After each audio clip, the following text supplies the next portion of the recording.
تشجيع للروتين. تشجيع للروتين اللي احنا نقوم ونعمل كده من أول اليوم، نقول يا صباح يا عليم يا رزاق يا كريم، ونبتدي من أول اليوم بتاعنا. ده بقى كان روتين يوم الخميس. روتين يوم الخميس كان مش عادي، مش معايا، يعني كان مختلف عن أي روتين بعمله معاكم. طبعا العيال كانوا قايلين لي طبعا من قيمة كم يوم: يا ماما نفسنا في البديسية ونفسنا في حاجات كتيرة. فأنا طبعا لقيت نفسي كويسة كده وفي صحة وعافية الحمد لله يا رب. قمت كده على حالي ورحت عاملة لهم حبة بديسية زي ما انتوا شايفين. طبعا النشاط كان نشاط مش عادي، كنت نشيطة جدا جدا. وادي كده انا بوريكم طبعا في اول الفيديو اللي انا عملت البديسية زي كده. بصوا ما شاء الله جميلة خالص جدا جدا. وادي كده بعد ما طلعت، وهنا هنقول السلام عليكم ورحمة الله وبركاته. اللهم صل وسلم عليك يا حبيبي يا رسول الله، عليه أفضل الصلاة والسلام. معايا كيلو دقيق مفيش غير، وكوبايتين مية وحبة ملح. أهم حاجة حبة الملح. حبة الملح دي بتديها للعجينة كده نفس ونكهة حلوة. وادي هو ده طبعا الروتين بتاعنا، اللي هو طريقة عمل البوديسية بطريقة الفلاحي، بطريقة الجميلة بتاعتنا.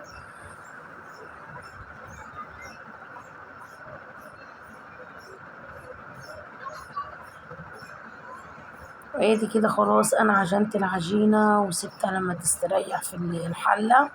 بعد كده رحت مقطعاهم 4 أجراس زي ما انت هتشوفوا، وجبت صينية زي كده حطيت عليها حبة دقيق عشان العجينة بتاعتنا ما تلزقش وكده، بنفس الشكل ده. وادي جرستهم كلهم كده وحطيت عليهم دقيق من فوق ومن تحت. وادي الرابعة. بعد كده هجيب فوطة نظيفة وهبتدي اغطي بيها العجين،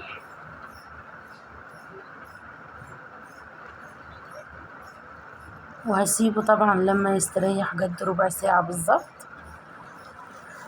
وبعد كده هبتدي افرد طبعا معايا الرقاقة. نصلي على الرسول عليه افضل الصلاة والسلام.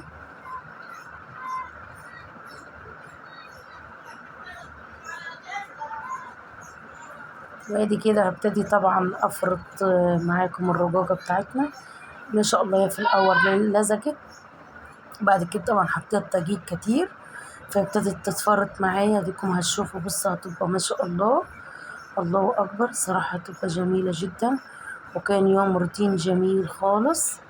واتمنى طبعا اللي اول مرة يخش القناة طبعا ما ينسينيش باللايك والاشتراك في القناة وتفعيل الجرس عشان يوصل لكم كل جديد.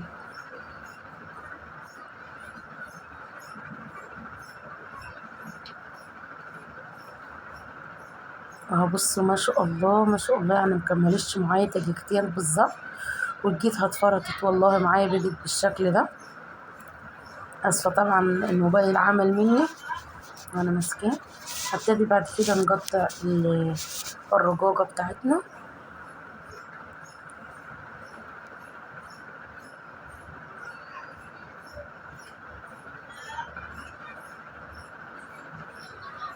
نقطعها طبعا ومجهزين مكنة البوديسية. وحلة البوديسية طبعا انا حطاها على النار.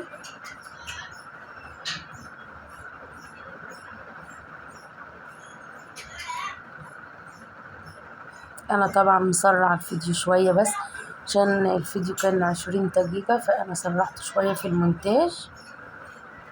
فزي بعض اعذروني يعني اللي انا ما جبتش كل حاجة زي ما هي، بس سرعت شوية يعني خليت الخطوة بتاعتي طويلة شوية بس مش اكتر.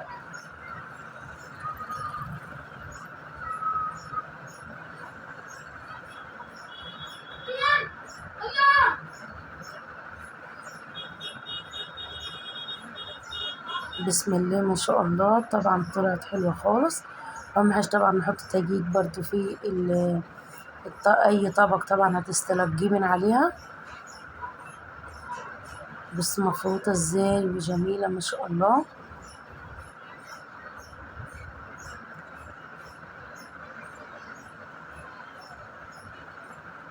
وسريع على المكنة. الله أكبر. طبعا كل أعوذ برب الناس ملك الناس إله الناس من شر وسواس الخناس.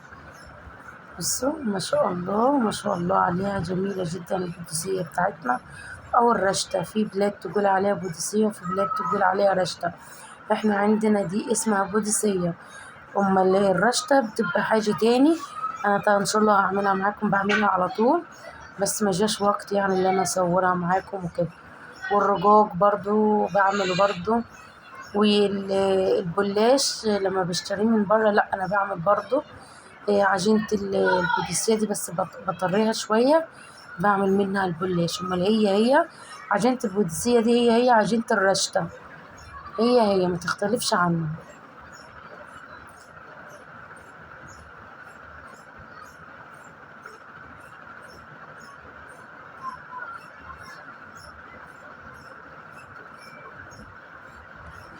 طبعا دي الرجوجة التانية برضه هعملها ومش هكمل حاجة ان شاء الله فيها.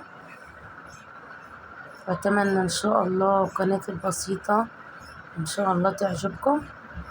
ادي التانية طبعا عشان الوقت وكده.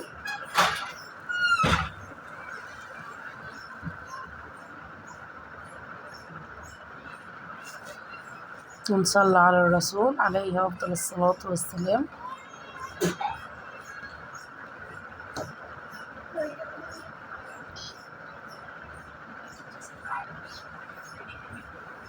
ودي التالتة طبعا بجيب لكم واحدة واحدة بس عشان الوقت وكده.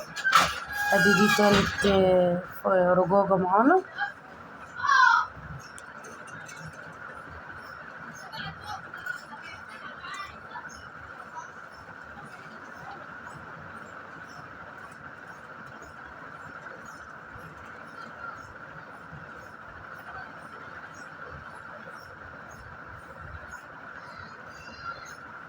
نفضل نفرد كده فيها لحد ما تتفرد خالص، طبعا لحد ما تتملي وتبقى كده من على الطبلية. طبعا دي لو عجينة فطير هتبقى طرية عن كده. انا عجنت معاكم قبل كده الفطير.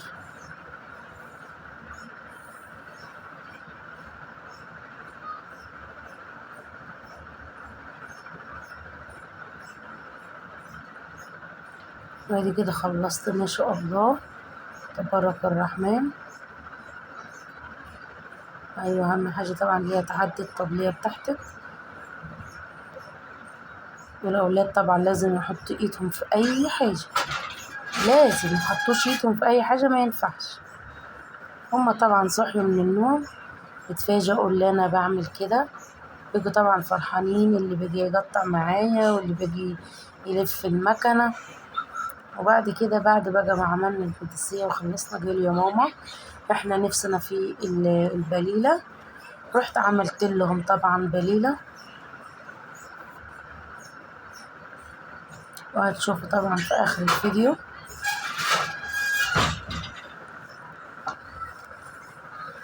بصوا نازلة ما شاء الله واحدة واحدة ازاي.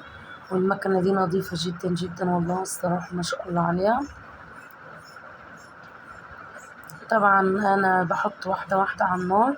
الحلة بتاعت البوديسية مش بتعجن ولا اي حاجة خالص، اخلص واحدة واحدة احط لكش حتى تكون 20 واحدة نحطهم فوق بعض زي ما انتوا شايفين. وادي فضيات طبعا، بس طبعا دي مش الكمية كلها، وكان في تاني برضو بس طبعا لما سخن والطبق اللي بقدم فيه صغير وكده. طبعا ممكن تعمل بعسل، ممكن تعمل بأي حاجة تاني بجبنة، ناس كتيرة بتعملها خالص كده. فأنا الأولاد كانوا طبعا طالبين اللي هي البليلة، فأنا عملت لهم بليلة. هتشوفوا دلوقتي يعني ايه بليلة عندنا. بليلة يعني قمح غسلته حلو وحطيته على النار لما طاب. بصراحة أنا ما اشتريتش، أنا ما عملتش فطير. أنا الفطير يعني اشتريته من برا. اشترينا الصراحة ب10 جنيه فطير وقطعته صغير زي ما هتشوف كده. وجبنا لبن، حليب أو لبن طبعا على حسب انتوا ما بتقولوا. وادي كده جبت طبق نظيف طبعا. وادي البوديسية طبعا سخنة والله مكنتش قادرة امسكها. اول حاجة طبعا احط المادة السائلة انا دينا حطيت البليلة اللي هو القمح اهو معاكم. بعد كده حطيت الحليب. بعد كده حطينا طبعا القدسية زي ما انتم شايفين. بعد كده الفطير.